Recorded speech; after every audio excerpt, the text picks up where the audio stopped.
Bonjour.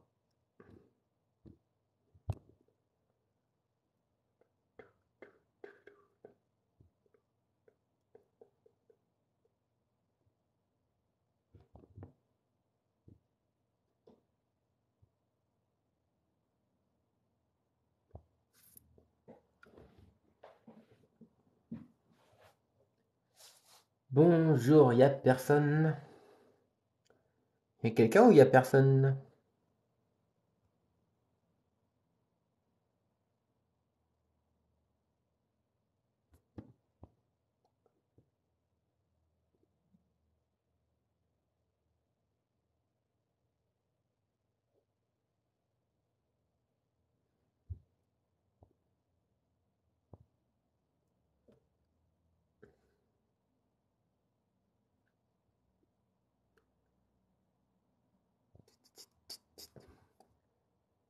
Salut, salut.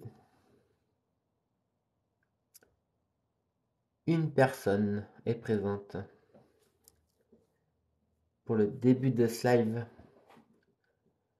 J'attends un tout petit peu qu'il y ait un peu plus de monde. Deux personnes. Une personne. Bienvenue. Bienvenue pour la lecture du livre Claudius Bombarnac de Jules Verne. On poursuit la lecture. On a déjà lu 5 chapitres lors des précédents lives. Je rappelle vite fait ce qui s'est passé dans les 5 premiers chapitres. Donc c'est Claudius Bombarnac qui est un reporter français qui est en voyage vers la Chine, vers Pékin, où il doit se rendre pour réaliser un reportage pour le journal pour lequel il travaille. C'est comment, prof? Salut Justin Baby 88, ça va bien? Et toi? Et donc notre ami Claudius Bombarnac se rend à Pékin. Il est parti de Géorgie, en Europe de l'Est. Il a pris le train, le bateau, et là il va reprendre un train pour se rapprocher de la Chine. Tu vas bien, super.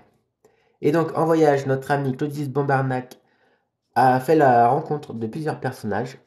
Un Américain qui vend des fausses dents et une Anglaise qui vend des faux cheveux. Comme c'est drôle, et quelques autres passagers. Alors, on continue avec le chapitre 6. C'est parti.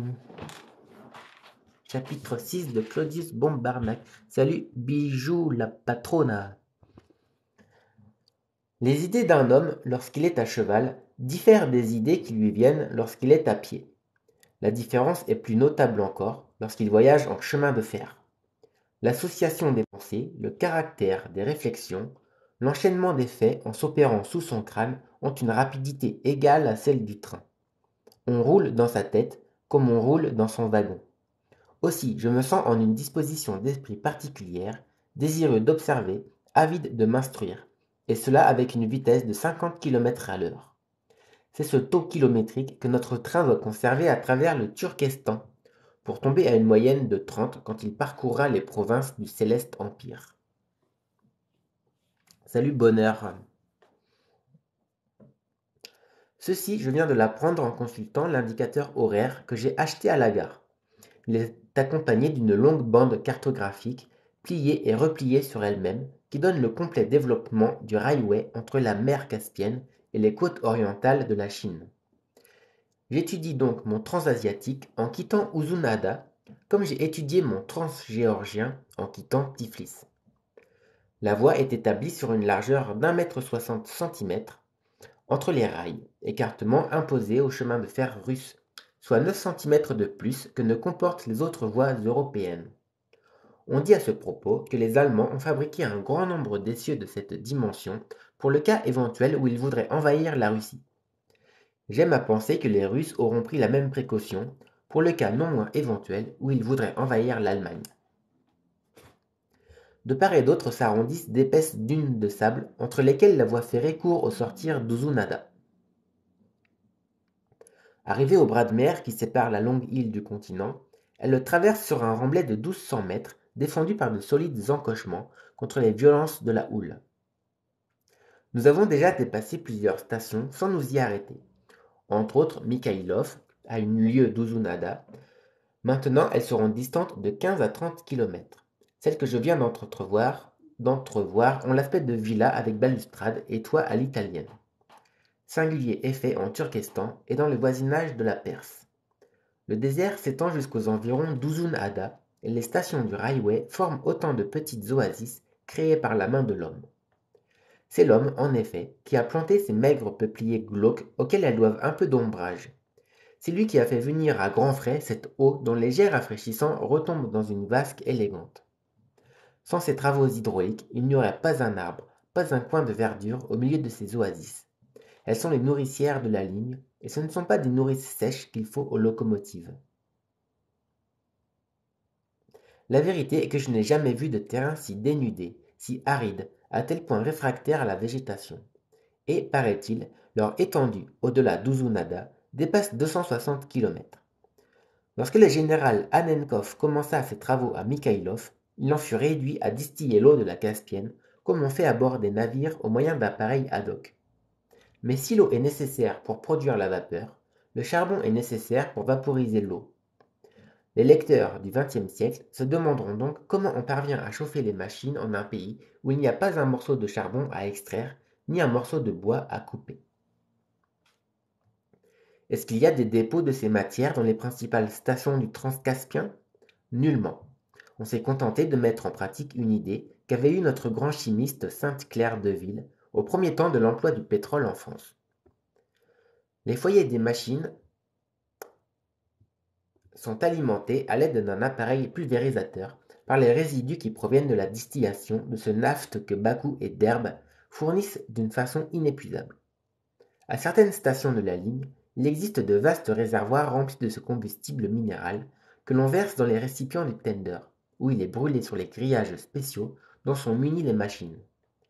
C'est ce naphte qui est employé à bord des steamboats du Volga et autres affluents de la mer Caspienne. On me croira si j'affirme que le paysage n'est pas extrêmement varié. Le sol, presque plan à travers les terrains sablonneux, est absolument horizontal à la surface des terrains d'alluvion, où stagnent des eaux saumâtres. Aussi, ainsi s'est-il on ne peut mieux prêté à l'établissement d'une voie ferrée. Pas de tranchées, pas de remblais, pas de viaduc, aucun ouvrage d'art pour me servir d'un terme cher aux ingénieurs, et même très cher. Ça et là, seulement, quelques ponts de bois longs de 200 à 300 pieds. En ces conditions, le coût kilométrique du Transcaspien n'a pas dépassé 75 000 francs. La monotonie du voyage ne sera rompue que sur les vastes oasis de Merv, de Boukhara et de Samarcande. Occupons-nous donc des voyageurs, et cela est d'autant plus aisé qu'il est facile de circuler d'un bout à l'autre du train. Avec quelque imagination, on peut se croire dans une sorte de bourgade roulante dont je m'apprête à parcourir la rue principale. Je rappelle pour mémoire que la locomotive et le tender sont suivis du fourgon à l'angle duquel est déposée la caisse mystérieuse et que la logette de Popov occupe le coin gauche de la plateforme du premier wagon. À l'intérieur de ce wagon, je remarque quelques sartes de grandes et fières mines drapées de leurs longues robes à couleurs voyantes, sous lesquelles passent les bottes en cuir soutaché. Ils ont de beaux yeux, une barbe superbe, le nez busqué, et on en ferait volontiers de véritables seigneurs, à la condition d'ignorer que le mot Sarthe signifie revendeur, et ceux-ci se rendent sans doute à Tachkent où ces revendeurs pullulent. C'est aussi dans ce wagon que les deux Chinois ont pris place, l'un en face de l'autre. Le jeune Céleste regarde à travers la vitre. Le vieux Céleste, un talaoye, c'est-à-dire un personnage âgé, ne cesse de tracasser les pages de son volume. Ce volume, petit IN 32, semblable à un annuaire du bureau des longitudes, est recouvert de draps pelucheux, comme un bréviaire de chanoine, et lorsqu'il est refermé, ses plis sont maintenus par une bride en caoutchouc. Ce qui m'étonne, c'est que le propriétaire dudit bouquin ne semble pas le lire de droite à gauche. Est-ce qu'il ne serait pas imprimé en caractère chinois? À vérifier. Sur deux sièges contigus sont assis Fulk et Fresnel et Miss Horatia Bluett. Ils causent en crayonnant des chiffres. Je ne sais si le pratique américain murmure à l'oreille de la pratique anglaise l'adorable vers qui fit palpiter le cœur de Lydie. Nec tecum possum vivere sine te. Mais je sais bien, c'est que Fulk et Frinel peut parfaitement vivre sans moi. Merci mon ami, ça me fait plaisir. Mon frère, je ne parle pas français très bien. Merci à toi d'être là, déjà. Je n'ai été que sage de ne pas compter sur son parcours pour charmer les loisirs du voyage. Ce diable de Yankee m'a complètement lâché, c'est le mot, pour cette maigre et anguleuse fille d'Albion. J'arrive sur la plateforme, je franchis la passerelle et me voici à l'entrée du deuxième wagon. À l'angle de droite se montre le baron Weschnitzerdorfer. Son long nez, ce teuton est myope comme une taupe, frotte les lignes du livre qu'il parcourt. C'est l'indicateur. L'impatient voyageur vérifie si le train passe aux stations à l'heure réglementaire. Lorsqu'il y a du retard, nouvelles récriminations et menaces contre la compagnie du Grand Transasiatique. Ce wagon transporte pareillement les époux Caterna, qui s'y sont fait une installation confortable. De joyeuse humeur, le mari cause avec force gestes, prend parfois les mains de sa femme, la taille aussi, puis sa tête et se détourne ou se lève vers le plafond, et il prononce quelques paroles en aparté. De son côté, madame Caterna s'incline, fait de petites mines confuses, se rejette vers le coin du compartiment et semble plutôt donner la réplique à son mari que lui répondre. Et, au moment où je sors, j'entends un refrain d'opérette s'échapper de la bouche en chœur de monsieur Caterna. À l'intérieur du troisième wagon, occupé par plusieurs Turcomènes et 3 ou 4 Russes, j'aperçois le major Noltitz. Il s'entretient avec un de ses compatriotes. Je me mêlerais volontiers à leur conversation au cas qu'ils me feraient des avances. Mais mieux vaut se tenir sur une certaine réserve. Le voyage ne fait que commencer. Je visite alors le wagon-restaurant. Il est d'un tiers plus long que les autres. Une véritable salle à manger, garnie d'une unique table. À l'arrière, d'un côté, se trouve une office, de l'autre une cuisine où fonctionnent le cuisinier et le maître d'hôtel, tous les deux d'origine moscovite. Ce dining car me paraît convenablement aménagé. Après l'avoir traversé, j'arrive à la seconde partie du train où sont entassés les voyageurs de seconde classe. Des Kirghizes d'aspect peu intelligent, crâne déprimé, mâchoire de prognate tendue en avant, petite barbe de bouc, nez épaté de cosaque, peau très brune. Ces pauvres diables de religion musulmane appartiennent soit à la grande horde errant sur la frontière de la Sibérie et de la Chine, soit à la petite horde répandue entre les monts Ouraliens et la mer d'Aral. Un wagon de seconde classe, fût-ce même un wagon de troisième, c'est un palais pour des gens habitués au campement de la steppe, aux misérables yourtes des villages. Ni leurs grabats ni leurs escabeaux ne valent les banquettes rembourrées sur lesquelles ils sont assis avec une gravité tout asiatique. Là ont également pris place 2 ou 3 Nogaïs, qui se rendent au Turkestan oriental, d'une race plus relevée que les Kirghizes, de la race tartare. C'est parmi eux que se forment les savants, les professeurs qui ont illustré les opulentes cités de Boukhara et de Samarcande. Mais la science et son enseignement ont quelque peine à vous assurer l'existence, même réduite au strict nécessaire, en ces provinces de l'Asie centrale. Aussi ces Nogaïs cherchent-ils volontiers à utiliser comme interprètes. Par malheur, depuis la diffusion de la langue moscovite, le métier est peu lucratif. Comment bien lire correctement? Bien, entraîne-toi à lire à voix haute. C'est un bon exercice.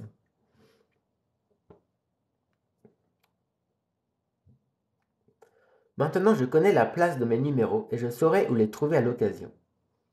En ce qui concerne le trajet jusqu'à Pékin, je n'ai de doute ni pour Fulk Efrinel et Miss Horatia Bluet, ni pour le baron allemand, ni pour les deux Chinois, ni pour le major Noltitz, ni pour les époux Caterna, ni même pour le hautain gentleman dont j'ai aperçu la maigre silhouette au coin du deuxième wagon.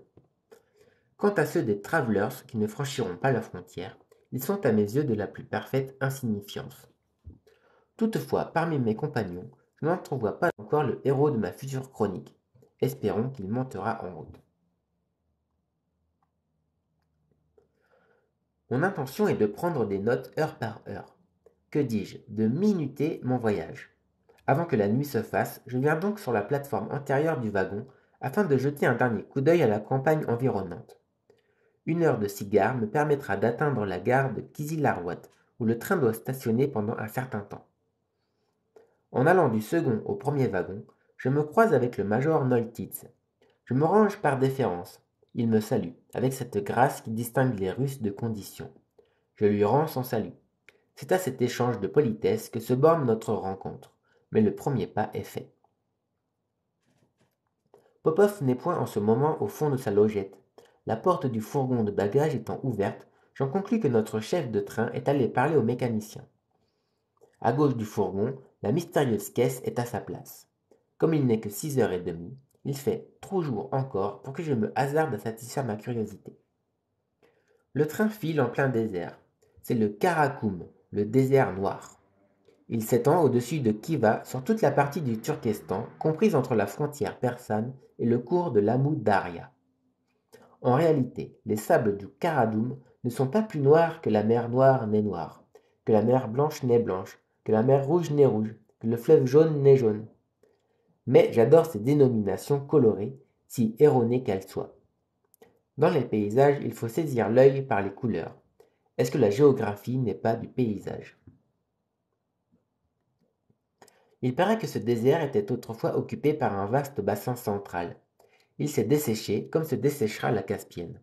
Et cette évaporation s'explique par l'énergique concentration des rayons solaires à la surface des territoires qui se développent entre la mer d'Aral et le plateau de Pamir. Le Karakoum est formé de dunes sablonneuses singulièrement mobiles, que les grands vents menacent de déplacer sans cesse. Les Barkhanes, ainsi les nomment les Russes, varient en hauteur de 10 à 30 mètres. Elles offrent une large prise aux terribles ouragans du nord qui tendent à les repousser vers le sud. De là, des craintes assez justifiées pour la sécurité du Transcaspien. Il s'agissait donc de le protéger d'une façon efficace. Et le général Annenkov eût été fort embarrassé si la prévoyante nature, en même temps qu'elle lui fournissait un terrain favorable à la création d'une voie ferrée, ne lui avait donné les moyens d'arrêter le déplacement des Barkhanes. Au revers de ces dunes poussent nombre d'arbrisseaux épineux, des bouquets de tamaris, de chardons étoilés, et cet alloxylo-amodendron que les Russes appellent moins scientifiquement saxaoul. Ces profondes et vigoureuses racines sont propres à maintenir le sol, comme l'hypophée rhamnoïde, un arbousier de la famille des éléaniers, qui est employé à fixer les sables dans l'Europe septentrionale. À ces plantations de saxaoul, les ingénieurs de la ligne ont joint en divers endroits certains revêtements de terre glaise pilonnés, et le long des parties les plus menacées d'envahissement, une ligne de palissade. Utile précaution, sans doute. Néanmoins, si la voie est protégée, les voyageurs ne le sont guère. Lorsque le sable vole comme une mitraille et que le vent soulève sur la plaine des efflorescences blanchâtres de sel. Il y a de bon que nous ne sommes pas à l'époque des extrêmes chaleurs. Et ce n'est ni en juin, ni en juillet, ni en août que je conseillerais de prendre le grand transasiatique.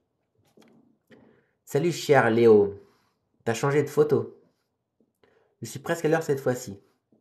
J'ai commencé il y a un quart d'heure peut-être.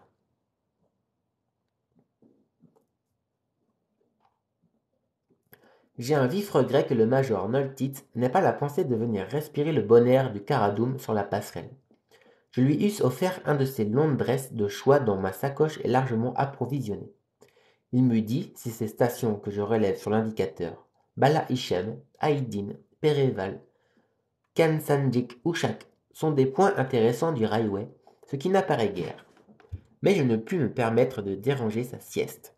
Et pourtant, combien cette conversation aurait été intéressante, puisque ses fonctions de médecin de l'armée russe lui ont permis de prendre part à la campagne des généraux Skobelev et Annenkov. Lorsque notre train brûle les petites stations qu'il n'honore que d'un coup de sifflet au passage, le major m'eût dit si tel ou tel n'avait point été le théâtre de faits de guerre. Je me serais autorisé de ma qualité de Français pour l'interroger sur cette expédition des Russes à travers le Turkestan. Et je n'en doute pas, mon compagnon de route se fut empressé de me satisfaire. Je ne puis sérieusement compter que sur lui ou sur Popov. J'ai surveillé votre compte vers 11h. Malheureusement, j'étais sur mon vélo. Est-ce que vous pouvez avoir des notifications quand je fais un live? Comme hier, ouais, mais chaque jour est différent.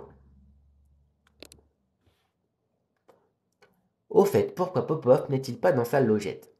Lui non plus ne serait pas insensible au charme d'un cigare. Il me semble que son colloque avec le mécanicien n'en finit pas. Enfin, le voici qui reparaît à l'avant du fourgon de bagages. Il le traverse, il en sort, il en referme la porte, il s'arrête un instant sur la plateforme, il va rentrer. Une main qui tient un cigare se tend vers lui. Popov sourit, et bientôt ses bouffées odorantes se mélangent voluptueusement aux miennes. Elles sont activées, mais je ne les reçois jamais. Ah, alors là, je ne sais pas pourquoi.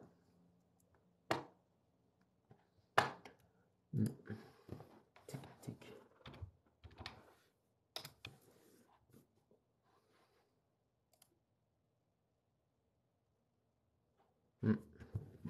Je ne sais pas. Voilà une quinzaine d'années, je crois l'avoir dit, que notre chef de train est au service de la compagnie transcaspienne. Il connaît le pays jusqu'à la frontière chinoise, et 5 ou 6 fois déjà il a parcouru la ligne entière, comprise sous le nom de Grand Transasiatique. Popov était donc en fonction sur les trains qui desservaient la section initiale entre Mikhaïlov et Kizil-Arvat, section commencée en décembre 1880, achevée en 10 mois, novembre 1881.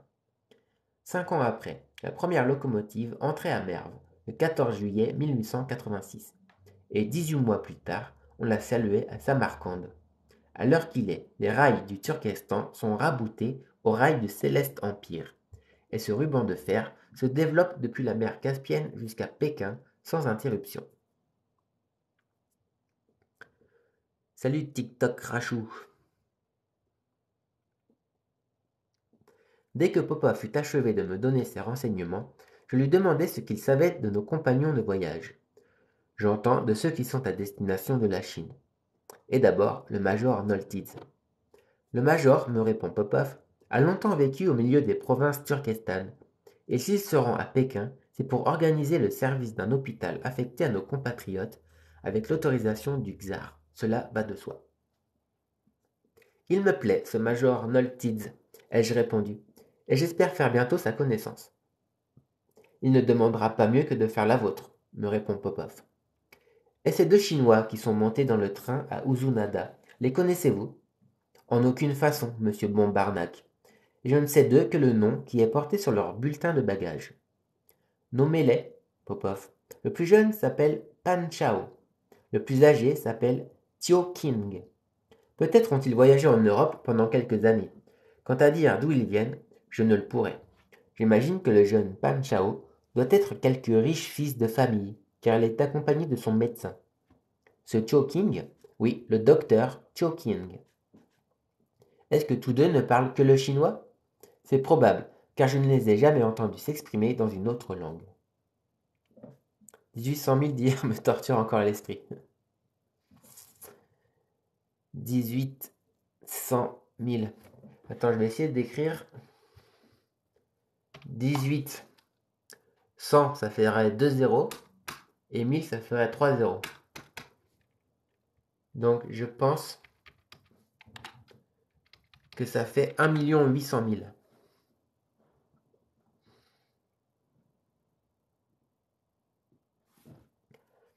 Sur cette information de Popov, je maintiens le numéro 9 que j'ai attribué au jeune Pan Chao et le numéro 10 dont j'ai gratifié le docteur Choking.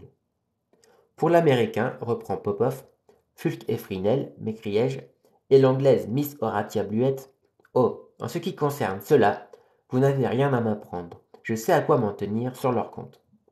Faut-il vous dire ce que je pense de ce couple, monsieur Bombarnac? Dites ce que vous pensez, Popov. C'est que dès son arrivée à Pékin, Miss Bluett pourrait bien devenir Mistress Fresnel. Donc, le marchand de dents pourrait se marier avec la marchande de cheveux. Et 1 800 000, ça me paraît possible qu'il transporte 1 800 000 fausses dents, puisqu'il a quand même 42 caisses, 42 grosses caisses remplies de fausses dents.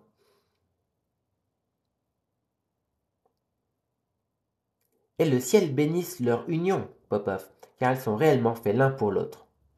Je vois qu'à ce sujet, Popov et moi, nous avons des idées concordantes. Probable.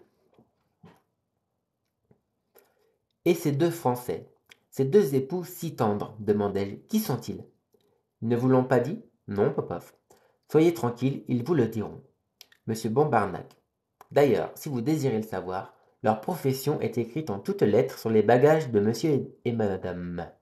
Et ce sont des comédiens qui vont jouer la comédie en Chine. Des comédiens? Si cela explique certaines attitudes, certaines mines, la mobilité de leur physionomie, les gestes démonstratifs de monsieur Catarna, cela n'explique pas ces locutions maritimes. Et savez-vous quel est l'emploi de ces artistes? Demandai-je à Popov. Le mari est trial et grand premier comique. Trial, encore un mot que je ne connais pas. Trial, comédien.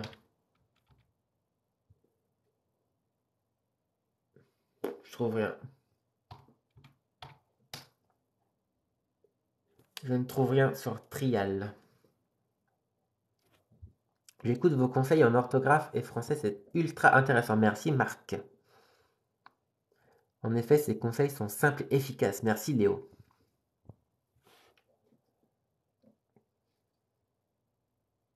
Le mari est trial et grand premier comique. Et la femme, première du gazon. Ça veut dire quoi, du gazon en un mot? Je ne sais pas. Et où va ce couple lyrique? À Shanghai, où ils sont engagés tous les deux au théâtre de la résidence française. Voilà qui est parfait. Je causerai théâtre, racontard de coulisses, potin de province.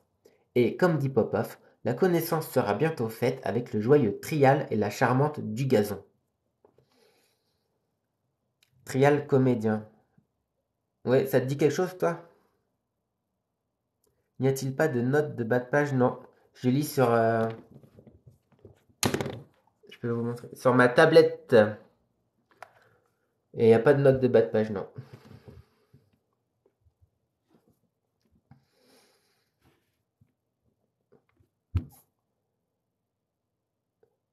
Quant au gentleman dédaigneux, notre chef de train ne sait rien de lui.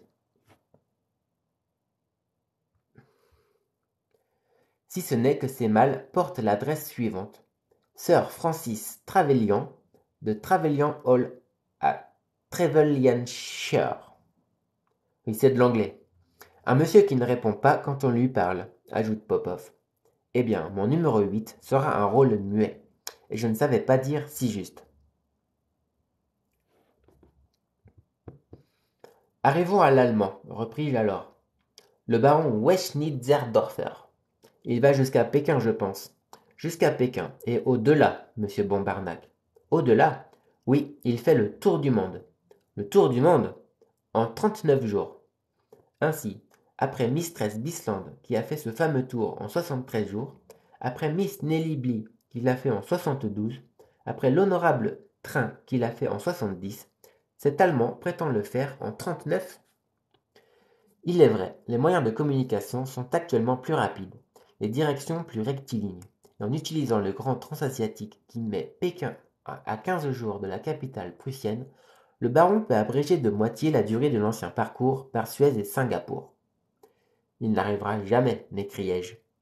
Et pourquoi? Demanda Popov. Parce qu'il est toujours en retard. À Tiflis, il a failli manquer le train, et manquer le paquebot à Bakou. Mais il n'a pas manqué le départ à Uzun-Ada. N'importe, Popov, je serais bien surpris si cet Allemand bat les Américains et les Américaines dans ce match de Globetrotter.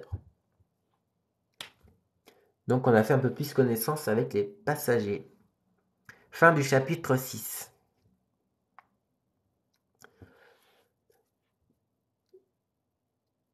Allez, c'est parti pour le chapitre 7.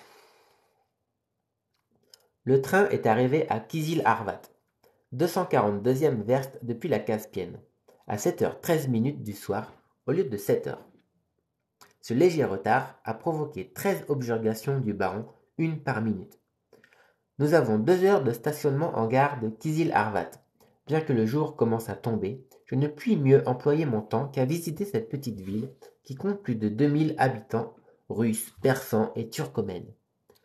Peu de choses à voir d'ailleurs, ni au-dedans ni aux alentours, où la campagne dépourvue d'arbres, il n'y pousse pas même un palmier, n'offre que des pâturages et des champs de céréales, arrosés par un maigre ruisseau. Ma bonne fortune a voulu que j'eusse pour compagnon, je dirais même pour Cicérone, le major Noltids.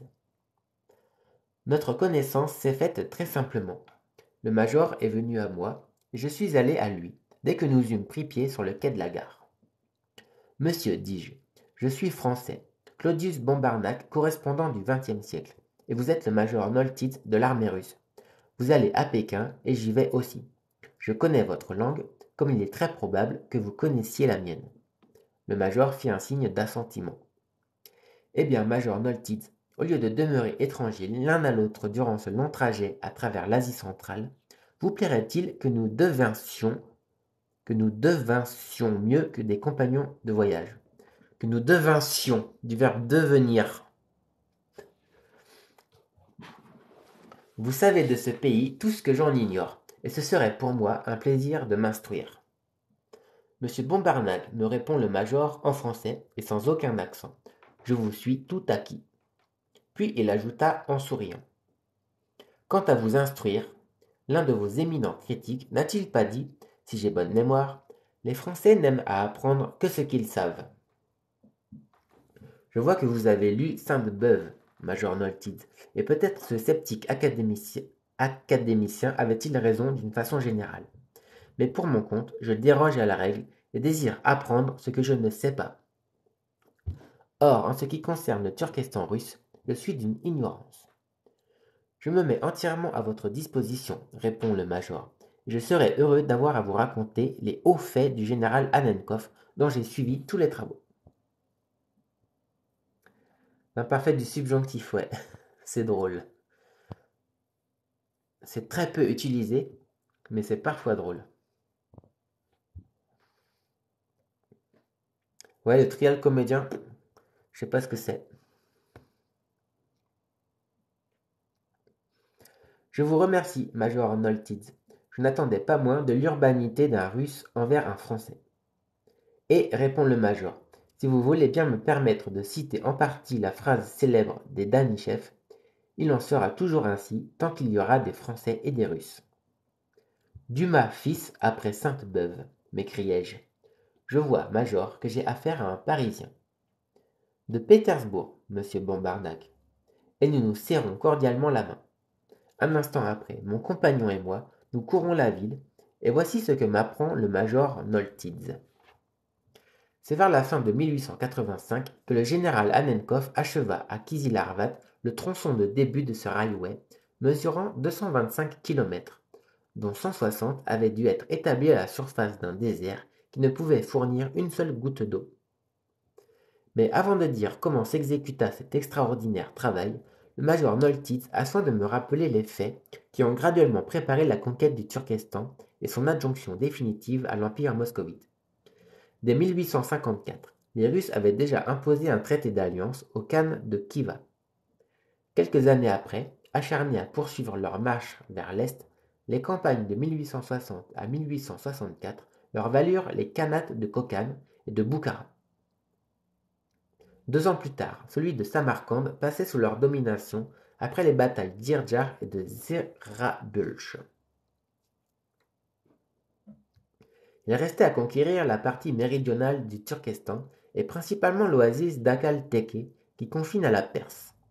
Les généraux Sourakin et Lazarev l'essayèrent dans les expéditions de 1878 et 1879.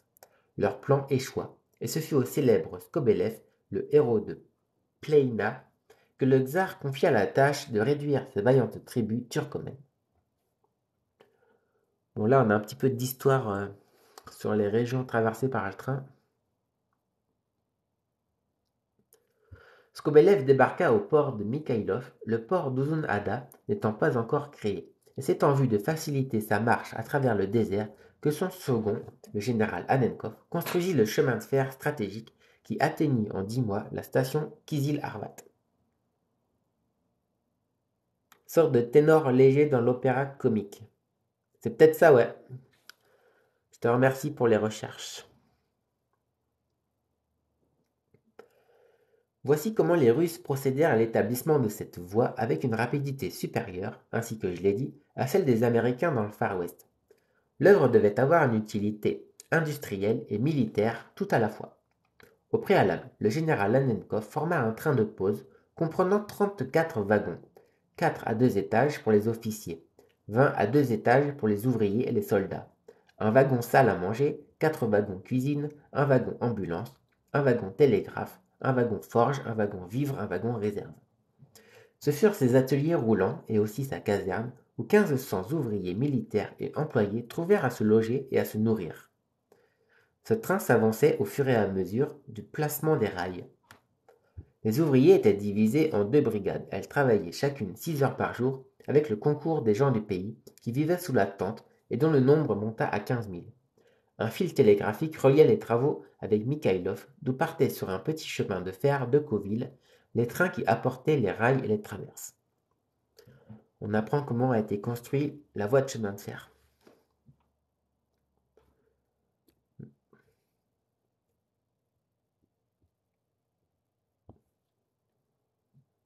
En ces conditions, et grâce à l'horizontalité du sol, le résultat d'une journée se chiffrait par un avancement de 8 km, alors qu'il n'avait été que de 4 dans les plaines des États-Unis. Quant à la main-d'œuvre, elle ne coûtait pas cher, 45 francs par mois aux ouvriers des oasis, 50 centimes par jour à ceux qui venaient de la Boukharie. C'est ainsi que les soldats de Skobelev furent transportés à Kizil-Arvat, puis 150 km au-delà, jusqu'à Geok-Tepe. Cette ville ne se rendit qu'après la destruction de ses remparts et le massacre de 12 000 de ses défenseurs. Mais l'oasis d'Akal-Teke était au pouvoir des Russes.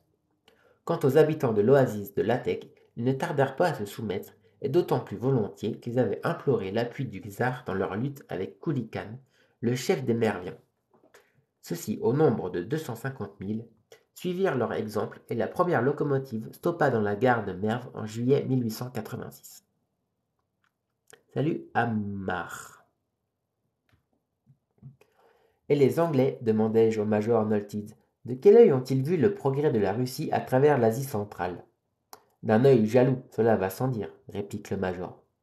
Songez donc, les railways russes raccordés aux railways chinois au lieu de l'être aux railways de l'Inde. Le Transcaspien faisant concurrence au chemin de fer qui fonctionne entre Hérat et Delhi. D'ailleurs, les Anglais n'ont pas été aussi heureux en Afghanistan que nous l'avons été en Turkestan. Tenez, vous avez vu ce gentleman qui est dans notre train? Parfaitement, Major Nolted. C'est Sir Francis Trevelyan de Trevelyan Hall, Trevelyanshire. Eh bien, Sir Francis Trevelyan n'a que des regards de mépris et des haussements d'épaules pour tout ce que nous avons fait. Ces intenses jalousies de sa nation, il les incarne en sa personne, et l'Angleterre n'acceptera jamais que nos railways aillent de l'Europe à l'océan Pacifique, alors que les railways britanniques s'arrêtent à l'océan Indien.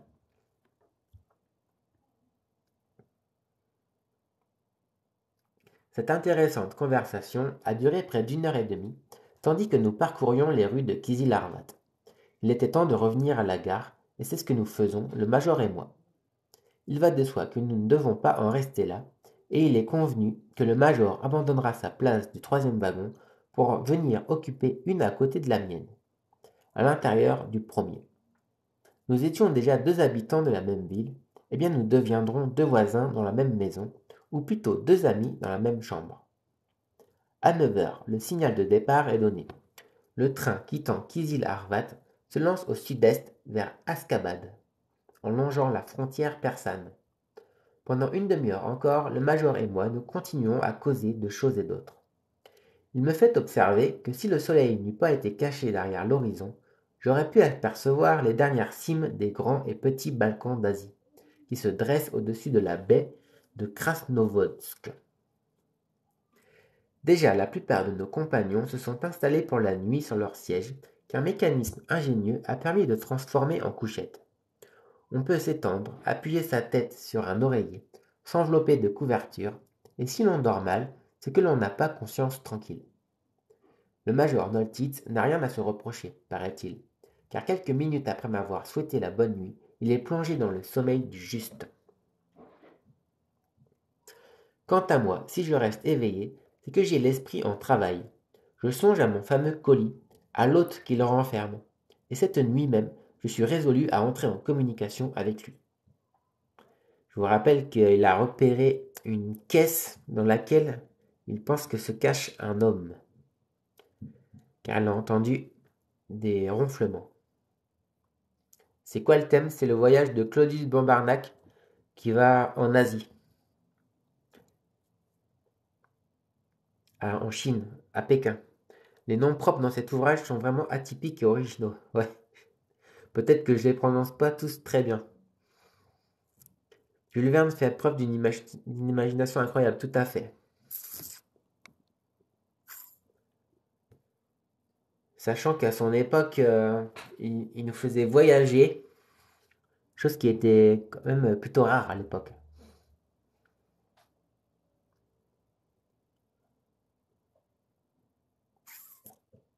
Il me revient alors à la mémoire que d'autres originaux ont déjà voyagé de cette façon exceptionnelle.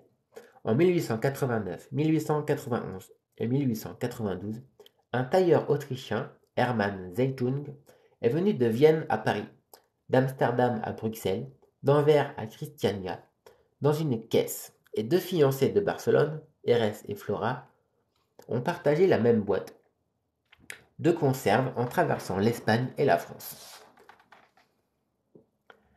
C'est impressionnant.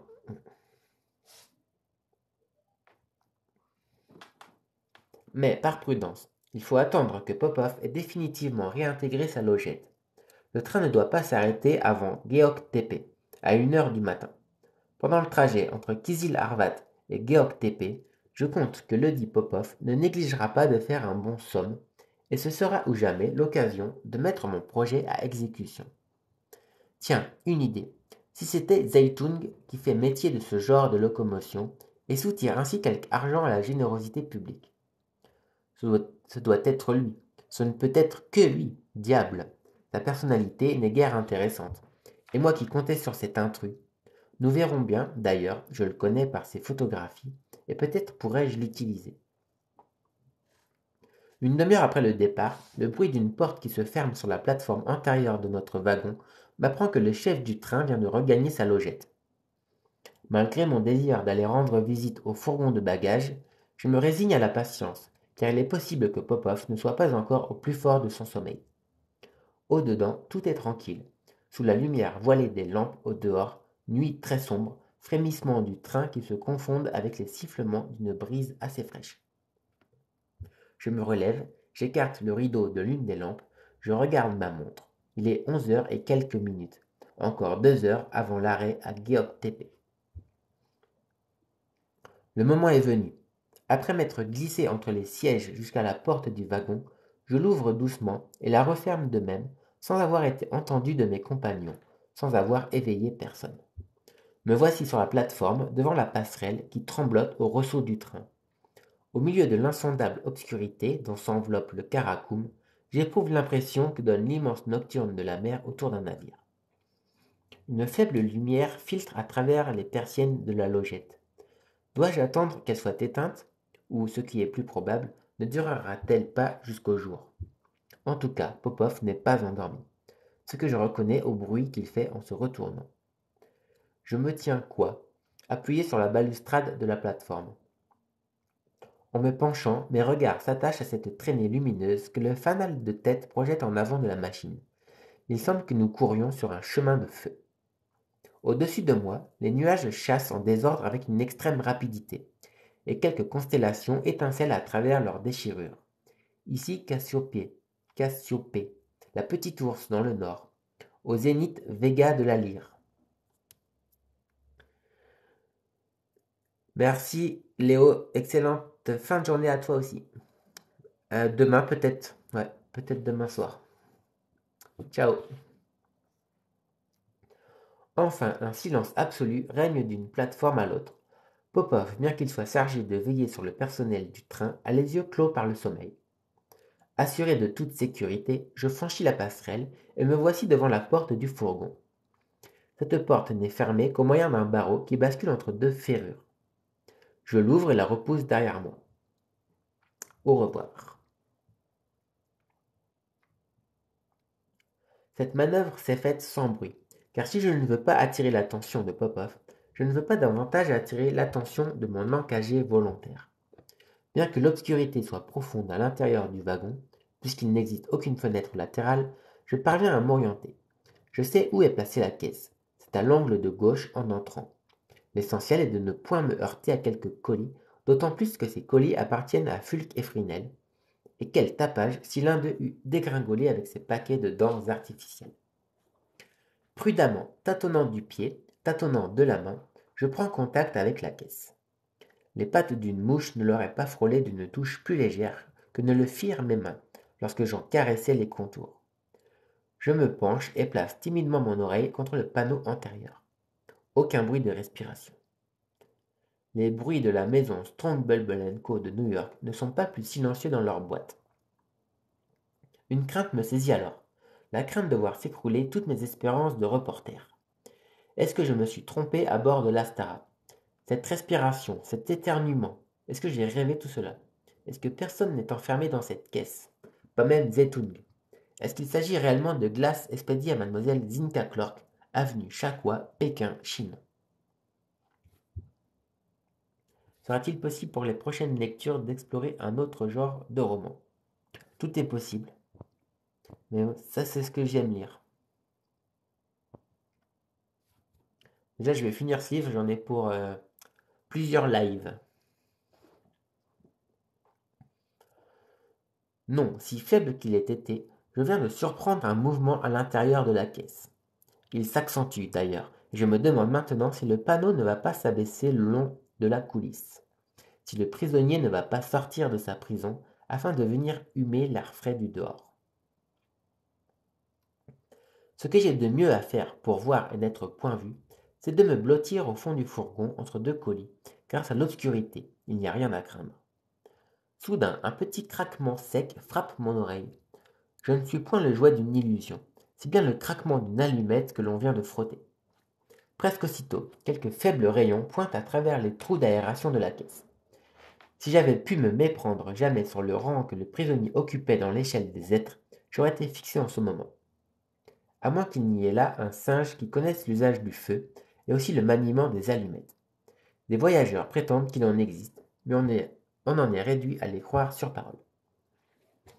Donc apparemment, il y a bien un homme qui se cache dans la caisse. Pourquoi ne l'avouerais-je pas? Une certaine émotion m'a saisi et je me garde bien de bouger. 1 minute s'est écoulée. Rien n'indique que le panneau est joué, rien ne permet de supposer que l'inconnu va sortir. Par précaution, j'attends encore. Puis l'idée me vient de mettre à profit cette lumière. À présent, la caisse est éclairée au dedans, et en regardant à travers les trous, je me relève, je rampe dans le fourgon, je m'approche. Une seule appréhension m'étreint le cerveau, c'est que la lumière ne s'éteigne brusquement. Vous êtes à la moitié, non, je suis au chapitre 7 et il y en a... Combien il y en a?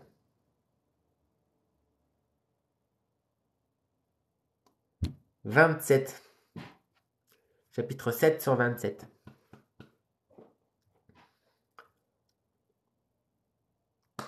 Enfin, me voici contre le panneau, auquel j'ai soin de ne pas toucher, et j'applique mon œil sur l'un des 3 trous. C'est bien un homme qui est emboîté là-dedans, et ce n'est pas le tailleur autrichien Zetung. Merci mon Dieu. J'en fais aussitôt mon numéro 11. Cet homme dont je distingue parfaitement les traits me paraît âgé de 25 à 26 ans. Il porte toute sa barbe qui est brune. C'est un vrai type de roumain, ce qui confirme mes idées sur sa correspondante roumaine. Il a un bon regard, bien que sa physionomie dénote une grande énergie. Et n'en faut-il pas pour se faire expédier sous forme de colis pendant un si long trajet?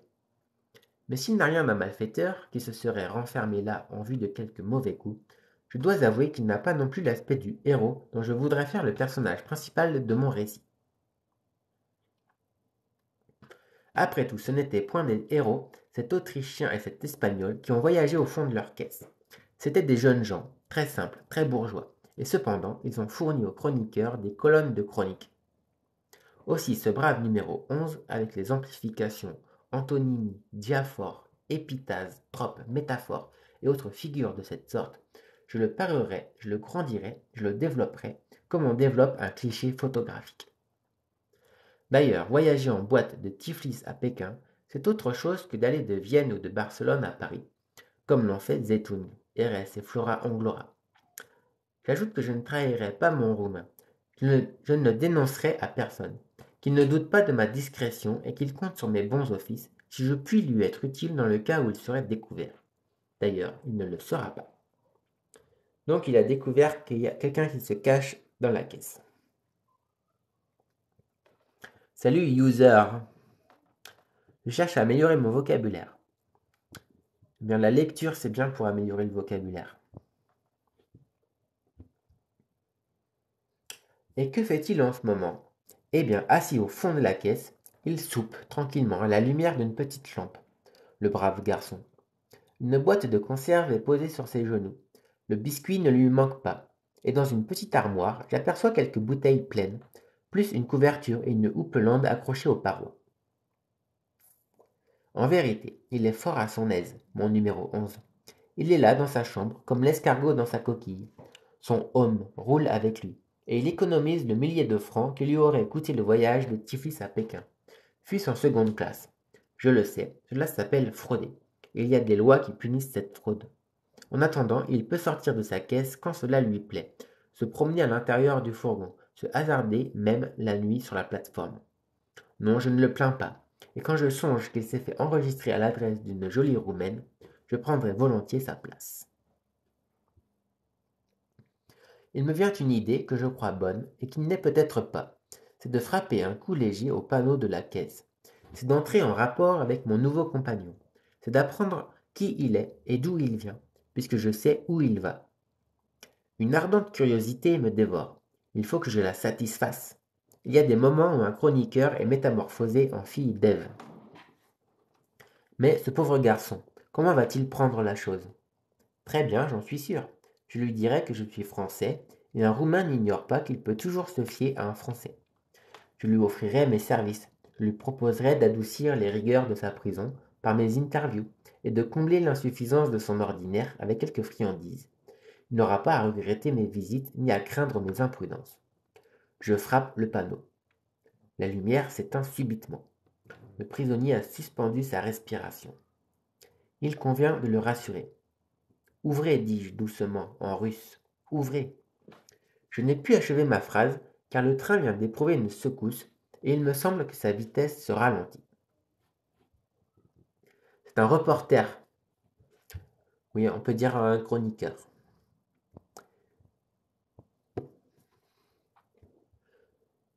Qui aimerait bien interviewer l'homme qui est caché dans la caisse. Cependant, nous ne sommes pas encore arrivés à la station de Geoktépé. En ce moment, des cris se font entendre au dehors. Je me hâte de sortir du fourgon quand je referme la porte. Il était temps. À peine suis-je sur la plateforme que la logette s'ouvre. Popov en sort sans m'avoir aperçu, pénètre dans le fourgon et se dirige vers la locomotive. Presque aussitôt, le train a repris sa vitesse normale et Popov reparaît un instant après. Qu'est-il donc arrivé, Popov? Ce qui se voit souvent, monsieur Bombarnac. Un dromadaire vient de se faire écraser. Pauvre bête qui aurait pu causer un déraillement. Fichu bête, alors. Fin du chapitre 7. Et je vais lire le chapitre 8 et ce sera la fin de ce live.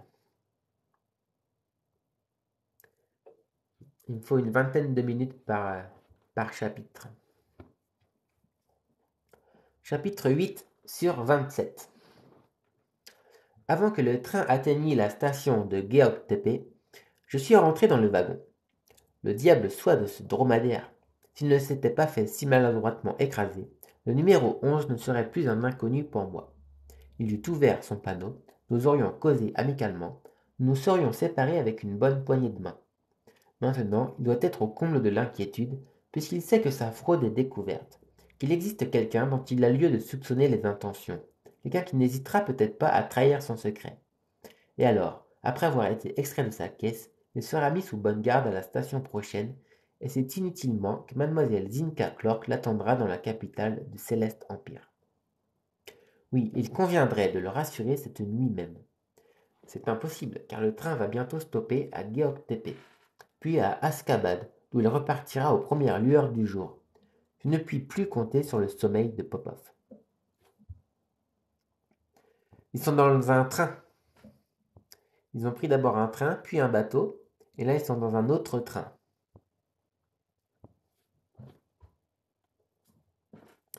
Je m'étais absorbé en ces réflexions, lorsque la locomotive a fait arrêt en gare de Geoktepe à 1 heure du matin.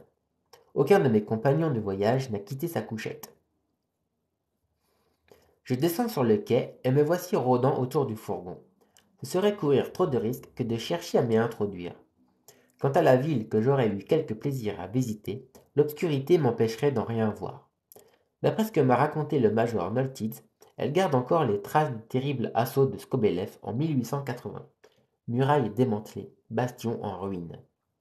Il faut me résigner à n'avoir vu cela que par les yeux du major. Le train repart à 2 heures du matin, après avoir reçu quelques voyageurs que Popov me dit être des Turkomènes. Je les passerai en revue quand il fera jour. Une promenade d'une dizaine de minutes sur la plateforme me permet d'entrevoir les hauteurs de la frontière persane à l'extrême limite de l'horizon. Au-delà des massifs d'une oasis verdoyante, arrosée de nombreux criques, nous traversons de longues plaines cultivées, où la ligne fait de fréquents détours, des diversions, disent les Anglais. Ayant constaté que Popov ne songe point à se rendormir, je repris mon coin. À 3 heures, nouvel arrêt. Le nom d'Askabad est crié sur le quai de la gare. Comme je ne puis tenir en place, je descends, laissant mes compagnons profondément endormis, et m'aventure à travers la ville Askabad. Askabad est le chef-lieu de la Transcaspienne, et je me rappelle fort à propos ce qu'en a dit l'ingénieur Boulangier au cours de cet intéressant voyage qu'il a fait jusqu'à Merv. Tout ce que j'ai entrevu en quittant la gare sur la gauche, c'est la sombre silhouette du fort turcoman, dominant la nouvelle ville, dont la population a presque doublé depuis 1887. Cela forme un bloc assez confus derrière un épais rideau d'arbres. Revenu vers 3h30, en ce moment, Popov traverse le fourgon de bagages. Je ne sais pour quelle raison. Quelle doit être l'inquiétude du jeune Roumain pendant ses allées et venues devant sa caisse. Dès que Popov a reparu, rien de nouveau, ai-je demandé. Rien, monsieur Bombarnac, si ce n'est que la brise du matin est fraîche.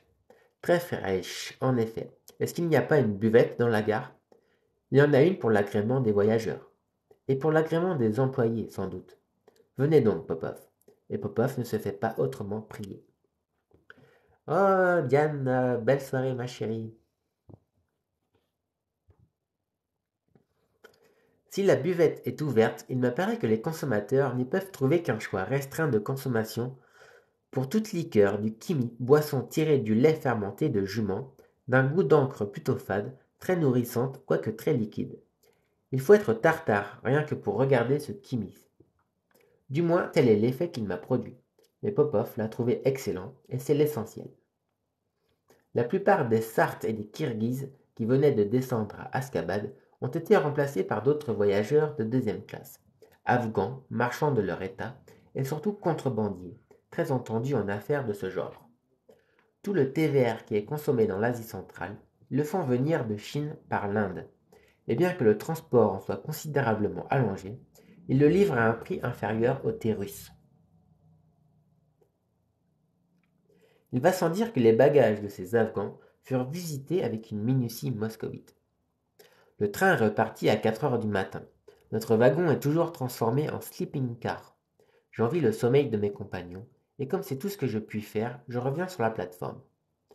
Le petit jour pointe vers l'horizon de l'est, çà et là apparaissent les débris de l'ancienne cité, une citadelle ceinte de hauts remparts, et une succession de longs portiques, dont le développement dépasse 1500 mètres. Après avoir franchi divers remblais, nécessités par l'inégalité de la couche sablonneuse, le train retrouve la steppe horizontale. Nous marchons avec une vitesse de 60 km, en obliquant vers le sud-est de manière à suivre la frontière persane. C'est au-delà de Douchak seulement que la ligne s'en éloigne. Pendant ce trajet de 3 heures, voici le nom des 2 stations auxquelles la locomotive s'est arrêtée afin de pourvoir à divers besoins.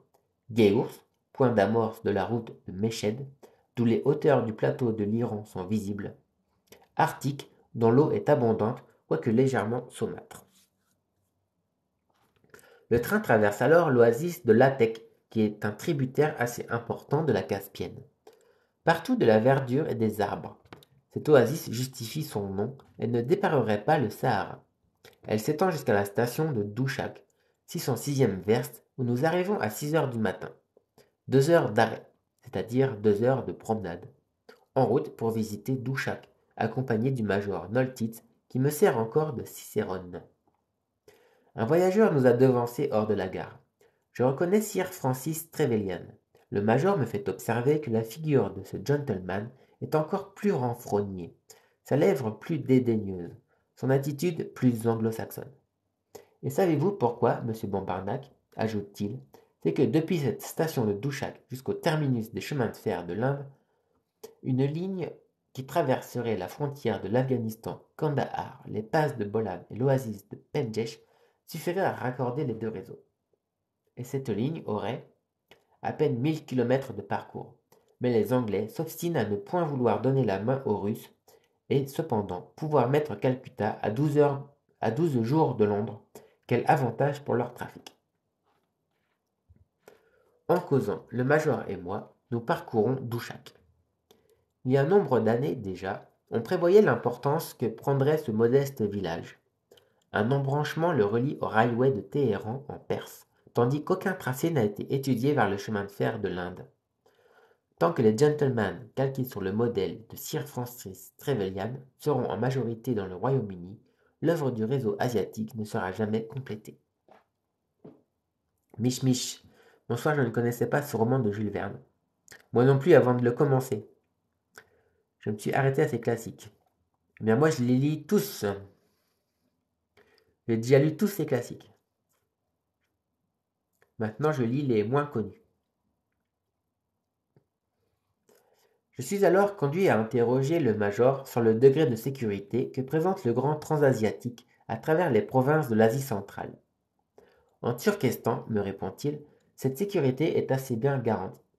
Les agents russes surveillent sans cesse la voie. La police est régulièrement faite aux approches des gares. Et comme les stations sont peu distantes, je ne pense pas que les voyageurs aient rien à craindre des tribus errantes. D'ailleurs, la population turcomène s'est pliée aux exigences souvent très dures de l'administration moscovite. Aussi, depuis nombre d'années que la partie transcaspienne du railway fonctionne, aucune attaque n'est-elle venue entraver la marche des trains. Cela est rassurant, major Noltitz, et pour la partie comprise entre la frontière et Pékin, c'est autre chose, répond le major. À la surface du plateau de Pamir jusqu'à Kashgar, la voie est gardée sévèrement. Mais au-delà, le grand transasiatique est sous le contrôle de l'administration chinoise. Et je n'ai qu'une médiocre confiance en elle. Est-ce que les stations sont éloignées les unes des autres demandai-je. Très éloignées quelquefois. Et les employés russes ne seront-ils pas alors remplacés par des employés chinois? Oui, à l'exception de notre chef de train, Popov, qui doit nous accompagner pendant tout le trajet. Ainsi, pour employés, mécaniciens et chauffeurs, nous aurons des célestes? Hé, major, voilà qui me paraît inquiétant, et la sécurité des voyageurs. Détrompez-vous, monsieur Bombarnac, ces Chinois ne sont pas des agents moins experts que les nôtres, et ils font d'excellents mécaniciens. Il en est de même des ingénieurs qui ont établi très habilement la voie à travers le céleste empire. C'est, à coup sûr, une race très intelligente, très apte au progrès industriel, cette race jaune. Je le crois, major, puisqu'elle doit un jour devenir maîtresse du monde. Après la race slave, s'entend. Je ne sais trop ce que réserve l'avenir, répond le major Noltitz en souriant. Pour en revenir aux Chinois, j'affirme qu'ils ont une compréhension vive, une facilité d'assimilation étonnante. Je les ai vus à l'œuvre et j'en parle par expérience. D'accord, mais s'il n'y a pas danger de ce chef, est-ce que nombre de malfaiteurs ne parcourent pas les vastes déserts de la Mongolie et de la Chine septentrionale? Et vous pensez que ces malfaiteurs seraient assez hardis pour attaquer un train? Parfaitement, major, et c'est ce qui me rassure. Comment cela vous rassure? Sans doute, car ma seule préoccupation est que notre voyage soit dépourvu d'incidents. Vraiment, monsieur le reporter, je vous admire. Il vous faut des incidents, comme il faut des malades aux médecins. Vienne une belle et bonne aventure. Hé, messieurs Bombarnac, je crains que vous ne soyez déçus sous ce rapport, s'il est vrai, comme je l'ai entendu dire, que la compagnie est traitée avec certains chefs de bande, comme cette fameuse administration hellénique avec l'Agistravos du roman d'Abou? Précisément, et qui sait même si, dans son conseil, voilà, par exemple, ce que je ne saurais croire. Pourquoi non? Répond le major Noltit. C'eût été très fin de siècle. Ce moyen d'assurer la sécurité des trains pendant la traversée du Céleste Empire. Dans tous les cas, il est un de ces industriels de grande route qui a voulu garder son indépendance et sa liberté d'action, un certain Qi Tsang. Qu'est-ce que ce Chinois-là? Un audacieux chef de bande d'origine mi-chinoise, mi-mongole. Après avoir longtemps exploité le Yunnan, où il a fini par être trop vivement attaqué, il s'est transporté dans les provinces du Nord. On a même signalé sa présence sur la partie de la Mongolie desservie par le Grand Transasiatique. On n'en parle plus du voyageur mystérieux de la cabine. Pas pour l'instant. Là, il reste dans sa caisse. Salut Samara Broderie. Monsieur Bombarnac, les chroniques que vous fournirez ce Kitsang pourraient coûter très cher. Bah, Major, le XXe siècle n'est-il pas assez riche pour payer sa gloire? Payer de son argent, oui, mais nous autres, nous paierons de notre existence, peut-être. Heureusement, nos compagnons ne vous ont point entendu parler de la sorte, car ils viendraient en masse demander votre expulsion du train. Donc soyez prudents et ne laissez rien voir de vos désirs de chroniqueur en quête d'aventure. Surtout, n'ayons pas affaire à ce Kitsang, cela vaudra mieux dans l'intérêt des voyageurs. Mais non du voyage, Major. Nous revenons alors vers la gare. L'arrêt à Douchak doit encore se prolonger pendant une demi-heure. En me promenant sur le quai, j'observe une manœuvre qui va modifier la composition de notre train. Un nouveau fourgon est arrivé de Téhéran, par cet embranchement de Meshed qui met la capitale de la Perse en communication avec le Transcaspien. Ce fourgon, fermé et plombé, est accompagné d'une escouade de 6 agents, de nationalité persane, lesquels semblent avoir pour consigne de ne jamais le perdre de vue. Un nouveau wagon mystérieux se rattache à notre train. Je ne sais si cela tient à la disposition de mon esprit, et il me semble que ce wagon a quelque chose de particulier, de mystérieux, et comme le major m'a quitté, je m'adresse à Popov qui surveille la manœuvre. Popov, où va ce fourgon? À Pékin, monsieur Bombarnac. Et que transporte-t-il? Ce qu'il transporte, un grand personnage. Un grand personnage? Cela vous étonne? En effet, dans ce fourgon, si c'est son idée. Eh bien, Popov, vous me préviendrez quand il descendra, ce grand personnage. Il ne descendra pas. Pourquoi? Parce qu'il est mort. Mort? Oui. Et c'est son corps que l'on ramène à Pékin, où il sera enterré avec tous les honneurs qui lui sont dus. Enfin, nous avons donc un personnage important dans notre train, à l'état de cadavre, il est vrai. N'importe, je recommande à Popov de chercher à connaître le nom du défunt. Ce doit être quelque mandarin de marque. Dès que je le saurai, j'enverrai un télégramme au XXe siècle. Tandis que je regarde ce fourgon, un nouveau voyageur l'examine avec non moins de curiosité que moi.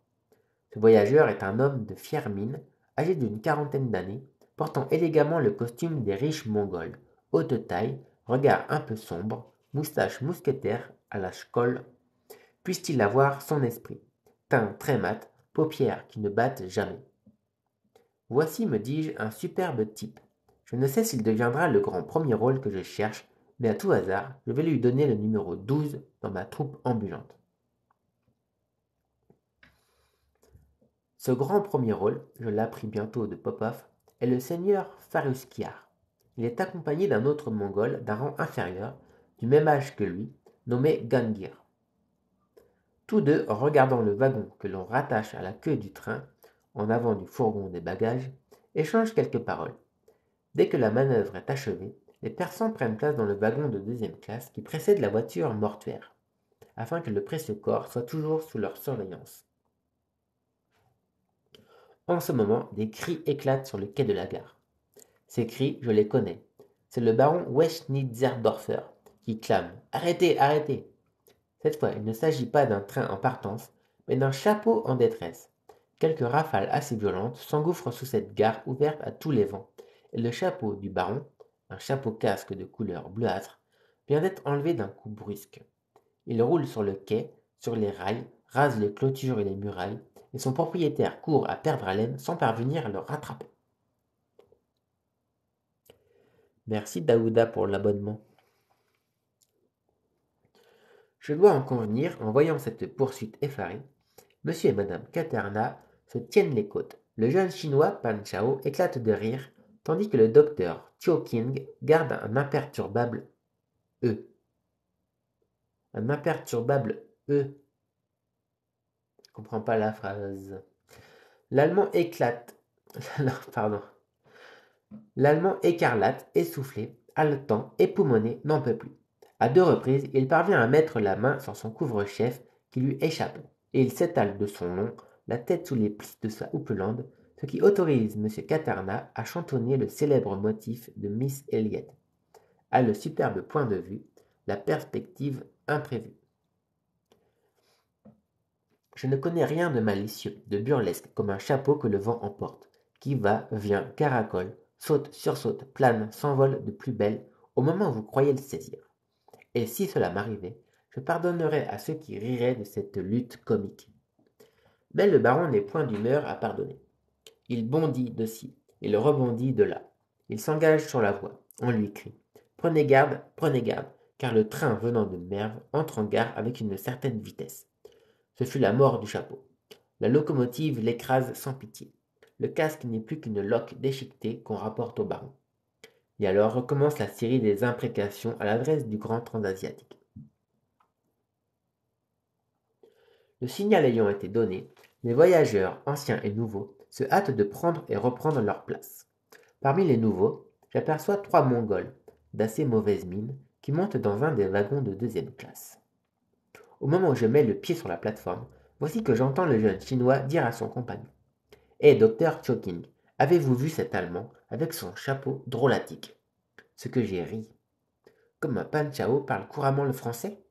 Que dis-je, mieux que le français, le parisien? Ce que cela m'épate pour le parler à mon tour.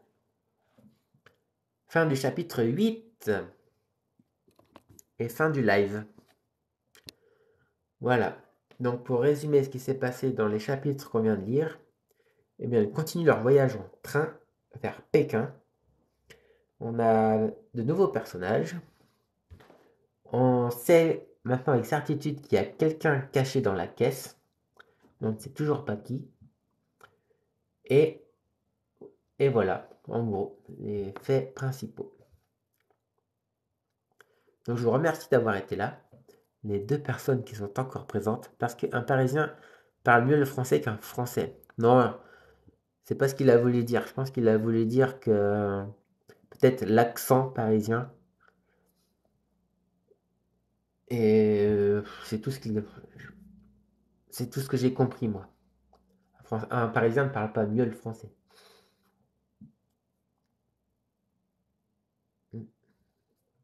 Voilà.